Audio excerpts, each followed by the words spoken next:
Gauss's law! Alright, first question. What is flux? I'm very glad you asked. Well, first off, flux is not a real thing. It's an imaginary concept that we use to help us figure out electric fields and whatnot. So basically what flux is the amount of electric field lines that pass parallel to the normal through an arbitrary area of space. Now what does that mean? Let's draw and find out. So, if you look here, we have a positive charge. And if we want to find the flux through an arbitrary area, say this cube, because everything in the real world is in 3 dimensions, it's very simple. So first we want to start by drawing the electric field lines coming out of the positive charge. So they're coming out in all directions, all over the place.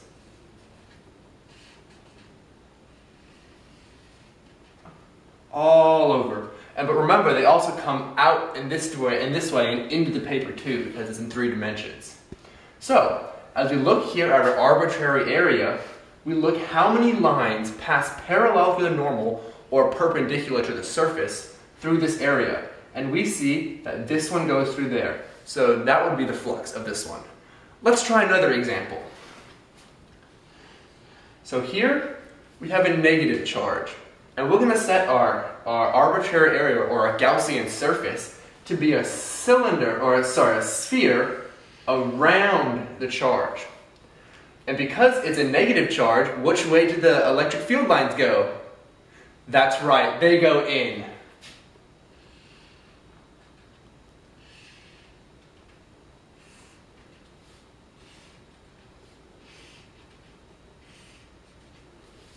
Alright, so as you can see, these field lines are passing parallel to the normal at each of these intersecting points here. So we can know that this would equal the flux of this charge, the flux of this Gaussian surface. So what would the net flux be of this? I'm very glad you asked. Net flux is a very important concept. So as you can see here, this electric field line passes in and then out of the object. So the net flux of this would be +1, -1, so net flux equals 0, because it goes in and out. However, if you look at this, the electric field lines only pass one way through the Gaussian surface. They only go in. So we have a net flux of -1, 2, 3, 4, 5, 6. So our net flux would equal -6. And the unit for flux is Newton meters squared per Coulomb. So what is the law? Now we're bringing in net flux, and we're saying that net flux equals the surface integral of the electric field vector dot product of dA, which is the surface. And we're saying that that's equal to the total charge enclosed over epsilon naught, which is the permittivity of free space. Now, the surface integral of the electric field dot product of dA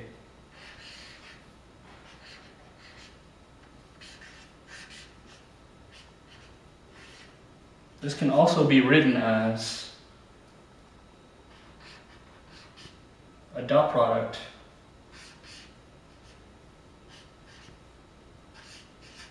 using the cosine of the angle.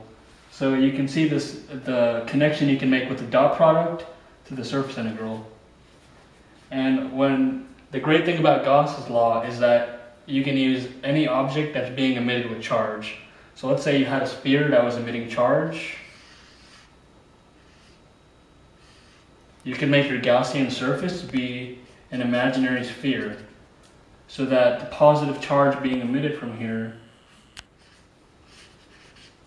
would be calculated using our equation of surface integral of the vector of the electric field dot product dA is equal to the charge enclosed over epsilon naught.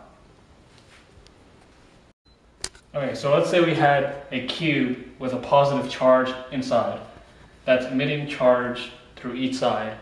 So if we're trying to find out the net flux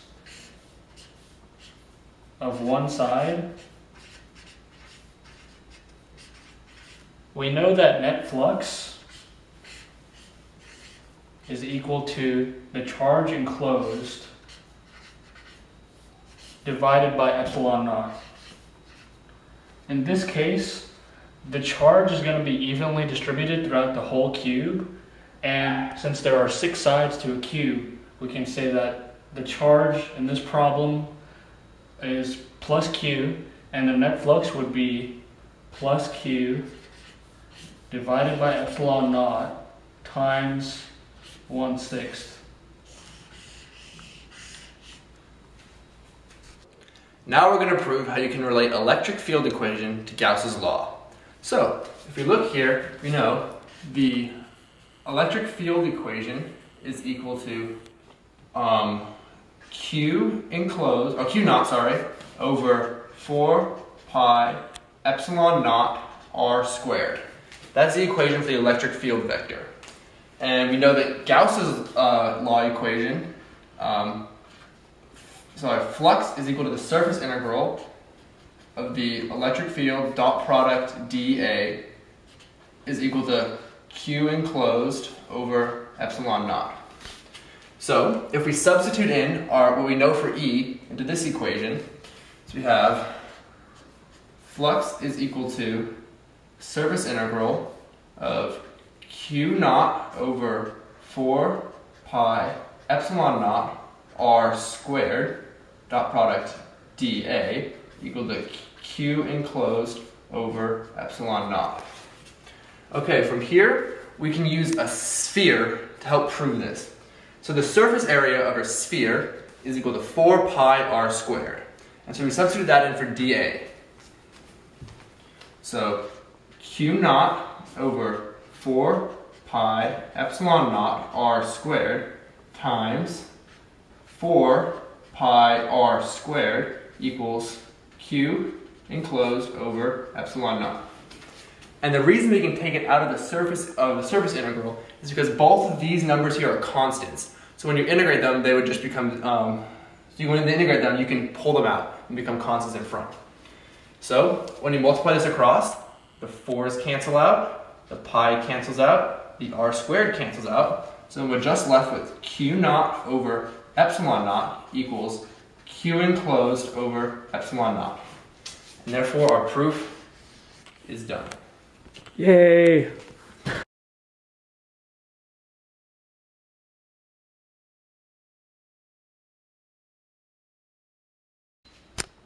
This is a solid non-conducting sphere with radius A and has a charge distribution of plus 2Q distributed uniformly throughout the sphere.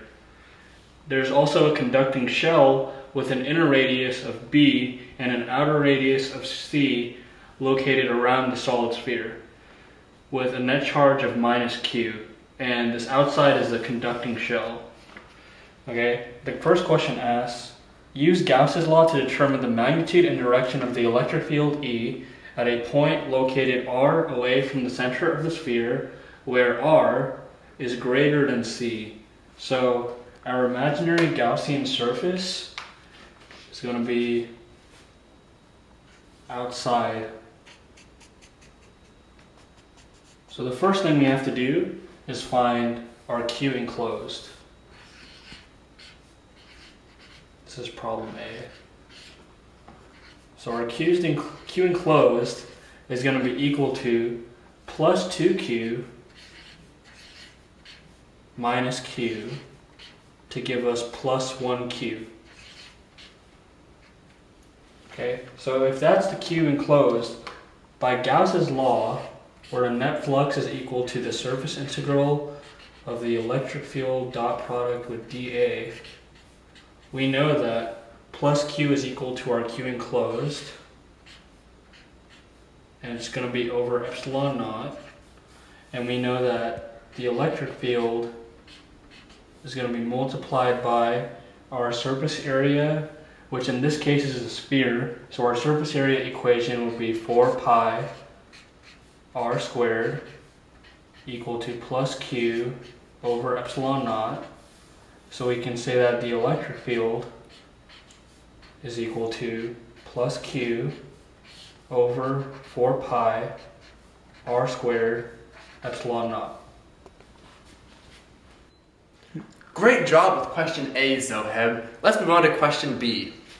Question B states, use Gauss's law to determine the magnitude and direction of the electric field E at a point located r away from the center of the spheres where B is greater than r and r is greater than A.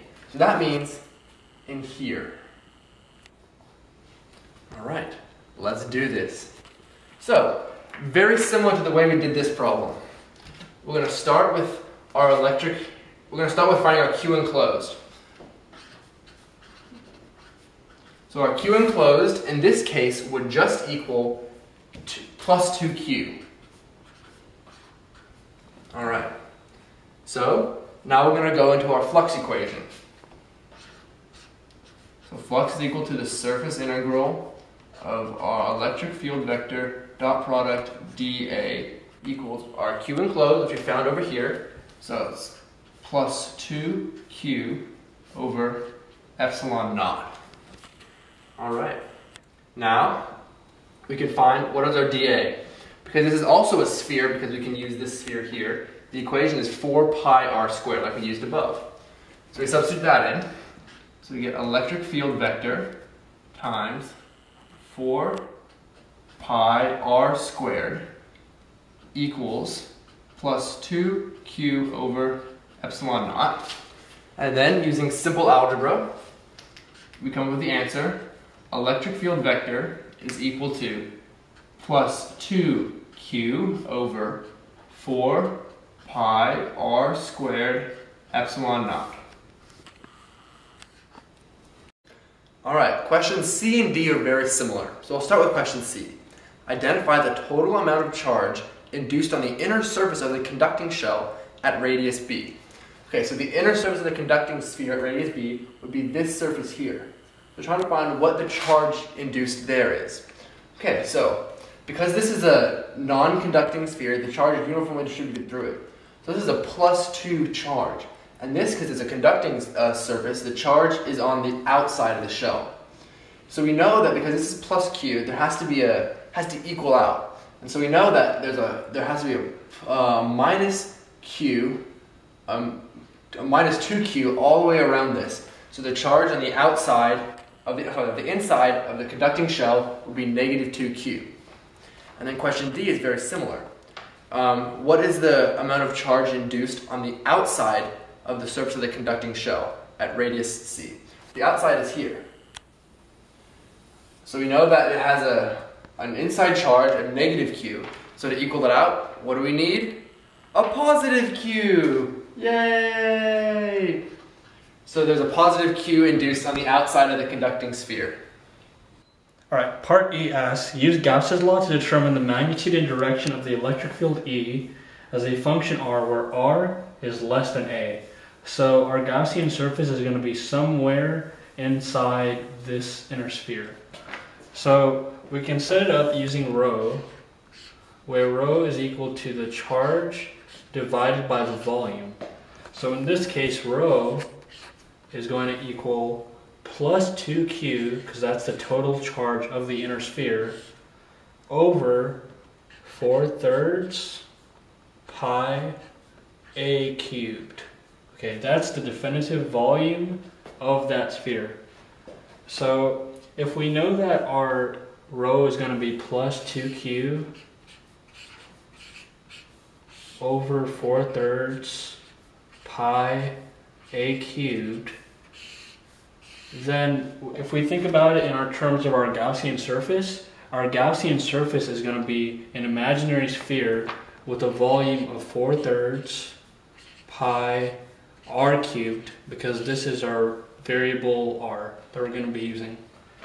So once you multiply these two together to see how much charge is actually in your Gaussian surface, you're going to get plus 2Q times r cubed over a cubed equal to your total charge enclosed.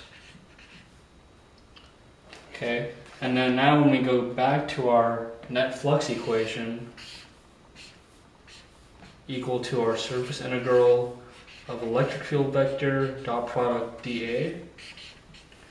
We know that the electric field times our surface area is equal to our charge enclosed, which is plus 2q r cubed over a cubed all over epsilon naught. So finally, our surface area is going to be E times 4 pi r squared.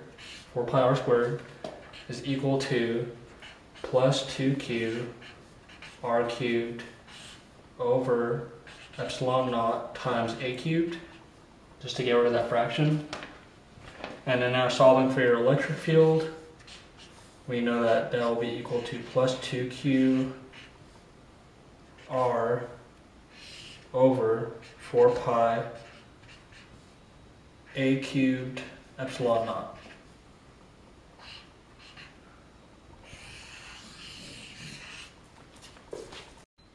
Alright, question F asks us to sketch the graph of the E field as a function of R at a couple different points from A, B, C, and 2C. Alright, so we're going to start from 0 to A. So from 0 to A, we're inside this non-conducting uniformly charged sphere. So it's a solid straight line as from 0 approaches A. Okay? Solid straight E field. And then, once we leave A and we go to B, we're in a free space with no charge. So then, therefore, the electric field will drop off slowly as it goes up, as it approaches B, sorry. Alright, now we're at B. And once we hit B, we hit this conducting sphere. Alright, and then we know because it's a conducting sphere, all the charge is located on the outside of the sphere. So while you're on the inside, there's no electric field. It's meant to be 0. Alright, now we're at C, and we're leaving our sphere. So the charge will continue to drop off from where it left off here. So you kind of imagine like an imaginary line, we're at C, and we just continue that downward curve all the way out to infinity. Because electric lines go out to infinity and they never end. Do you understand Gauss's law now?